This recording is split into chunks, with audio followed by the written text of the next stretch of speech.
Melihat ada dua momen yang saya hubung-hubungkan, dan saya mohon nanti Habib menjawab kepada kami semua.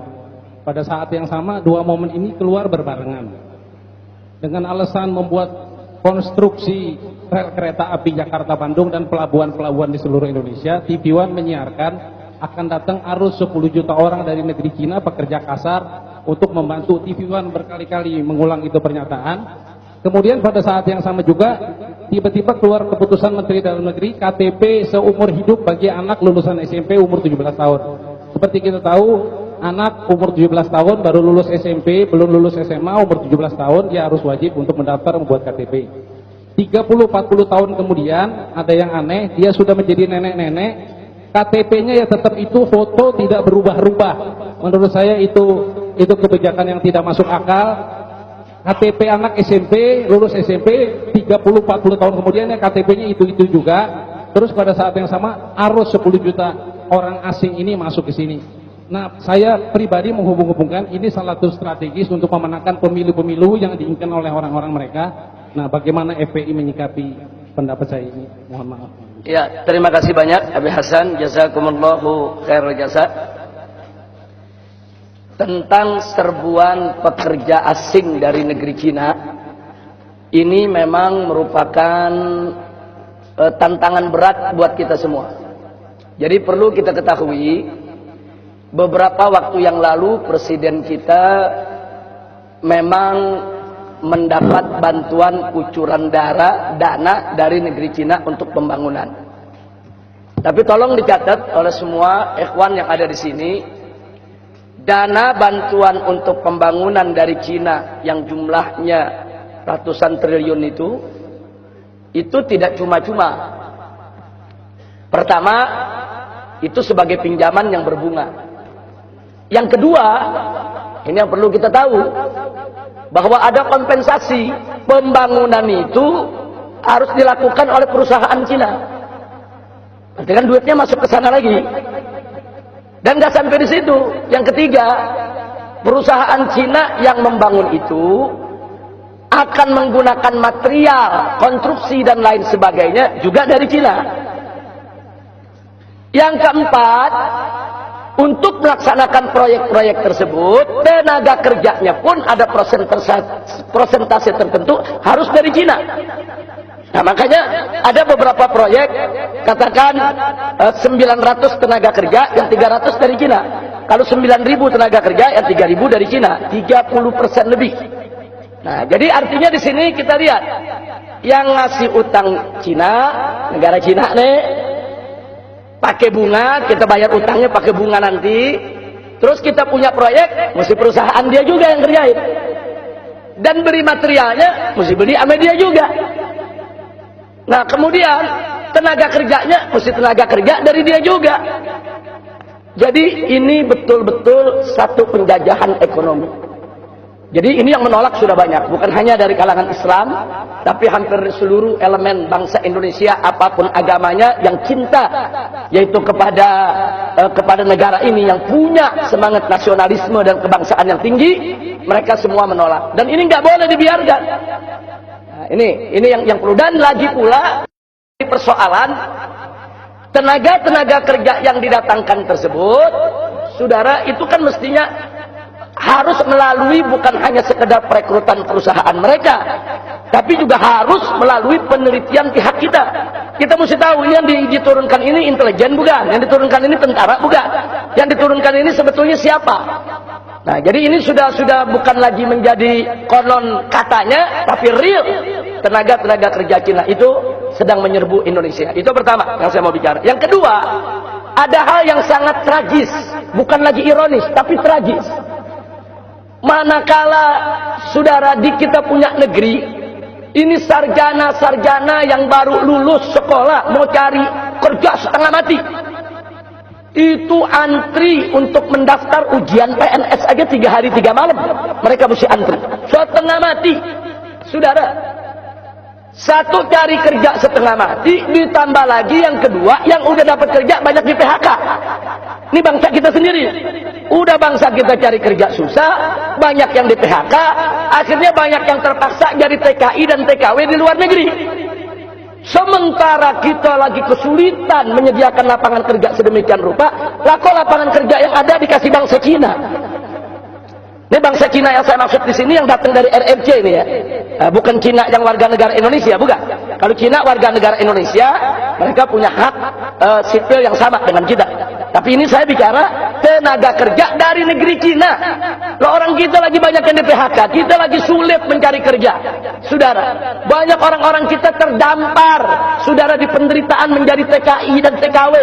Yang mereka penderitaannya luar biasa di luar negeri sana. Nah, tahu-tahu sekarang ada kerjaan bagus, saudara, diberikan kepada tenaga kerja dari Cina. Dan yang lebih tragisnya lagi, saudara, banyak tenaga kerja dari Cina tersebut, saudara, standar gajinya di atas standar gaji kita. Ini mau dibawa kemana ini negeri? Saya khawatir kalau ini terus-menerus dibiarkan, besok akan terjadi revolusi sosial yang luar biasa di negeri ini. Hati-hati, saya ingatkan kepada pemerintah, hati-hati, ini masalah ketenaga kerjaan, masalah mencari nafkah, ini masalah yang sangat serius, harus menjadi perhatian, dan ini mesti di stop, nggak boleh dibiarkan, saudara. Kita mau kerjasama dengan negeri Cina, silakan. Kita mendapatkan dana bantuan dari negeri Cina, sah-sah saja untuk pembangunan, silakan, no problem, saudara. Tapi jangan ada persyaratan utang tadi itu, saudara. Persyaratannya kita mesti pakai perusahaan mereka, yang bangun mesti mereka, materialnya beli dari mereka, tenaga kerjanya dari mereka. Apa-apaan ini, saudara? Ini penjajahan ekonomi, ini penjajahan ekonomi. Dan ingat, 350 tahun kita dijajah oleh Belanda, itu yang 200 tahun yang menjajah kita perusahaan, bukan pemerintah Belanda, saudara. VOC itu perusahaan. Perusahaan perkebunan, perusahaan pertanian, saudara, yang punya uang banyak, yang menyewa, yaitu jawara-jawara untuk kenteng-kenteng mereka, bahkan membentuk pasukan bersenjata. Itu yang jajah Indonesia. 200 tahun lebih kita dijajah oleh perusahaan Belanda, bukan pemerintah Belanda, bukan. Baru setelah 200 tahun, perusahaan tersebut mengalami kebangkrutan, diserahkan kepada pemerintah Belanda untuk menjajah Indonesia. Nah, jadi artinya hati-hati, jangan sampai besok Indonesia ini dijajah oleh perusahaan Cina, saudara. Kita lagi diserbuin oleh perusahaan-perusahaan Cina, saudara. Mereka akan jajah kita. Dan jangan lupa, pengusaha-pengusaha tersebut, saudara, dengan akses yang mereka miliki, dengan finansial yang mereka punya, mereka mampu untuk membentuk security yang dipersenjatai, security yang dilatih. Saudara, jangan kaget, saudara. Kalau sekarang ini banyak orang keturunan di Indonesia ini rame-rame daftar jadi anggota Perbakin.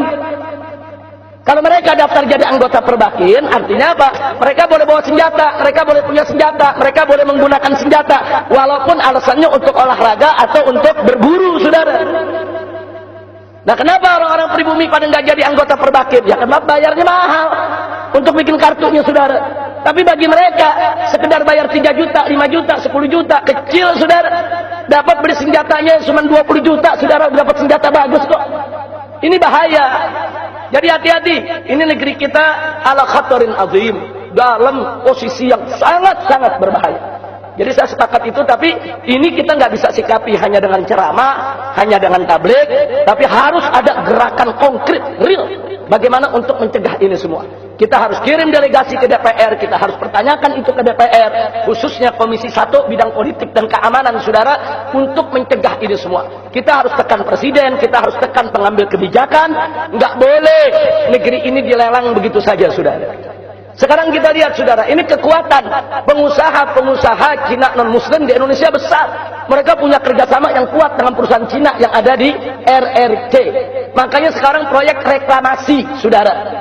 Begitu seorang menteri yang punya nasionalisme, punya semangat kebangsaan, cerdas, rajin, bagus, berani, seperti Pak Rizal Ramli, saudara.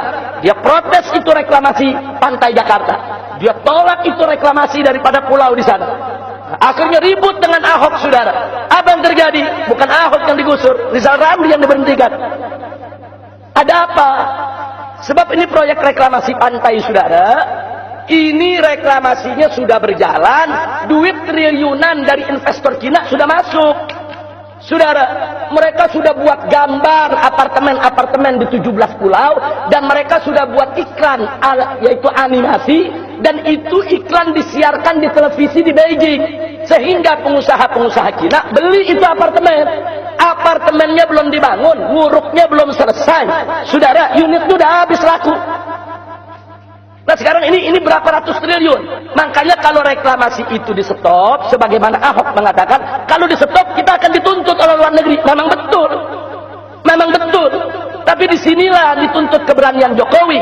Stop itu proyek reklamasi, saudara. Ini 9 perusahaan naga, company naga Indonesia, saudara, bangkrut.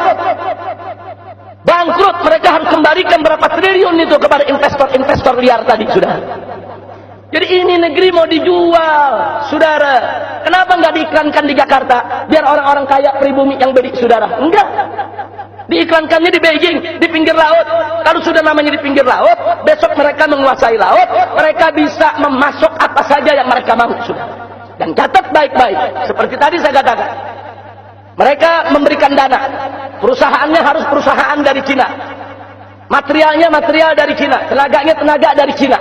Nah sekarang mereka kirim nih material dari Cina, termasuk pipa-pipa besar untuk ditangkap di pantai reklamasi pengurukan tanah.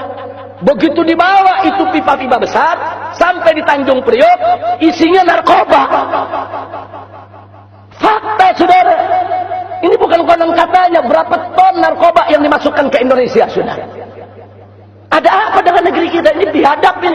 Udah mereka ngambil apa namanya, mereka berikan kita pinjaman, kita harus bayar dengan bunga. Ditambah kita mesti pakai perusahaan mereka, kita mesti pakai material mereka, kita mesti pakai tenaga kerja mereka. Mereka manfaatkan menguasai laut untuk masukkan narkoba. Nah, jadi ini nggak boleh dibiarkan. Ini semua punya kaitan. Jadi saya sepakat dengan Abdul Hasan, ini harus disoroti, dan FPI sangat serius menyoroti persoalan ini.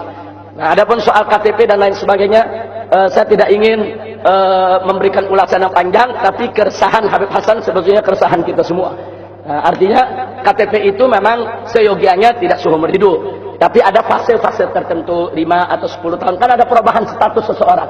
Perubahan dia udah kawin atau belum, perubahan apakah dia pekerja atau anak sekolah. Nah ini kalau nggak dimuat, kalau dimuat di KTP seumur hidup, sampai nenek-nenek masih pelajar gitu. KTP kita bikin umur 17 tahun, statusnya apa? Pelajar SD, kan begitu. Pelajar SM atau SMA, saudara. Nah begitu umur kita 50 tahun nggak diganti-ganti, masih pelajar, belum kawin terus tuh. Bagi yang laki jadi modal kawin lagi tuh.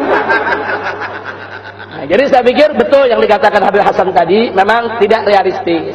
Mesti ada fase tertentu untuk diperbarui. Tapi saya sepakat kalau biayanya dibebaskan. Nah, boleh dibuat ulang 10 tahun sekali tapi tanpa biaya. Nah, ini yang perlu saya sampaikan. Terima kasih Habib Hasan. Jazakumullahu khairan jazak atas apa yang disampaikan oleh beliau barusan.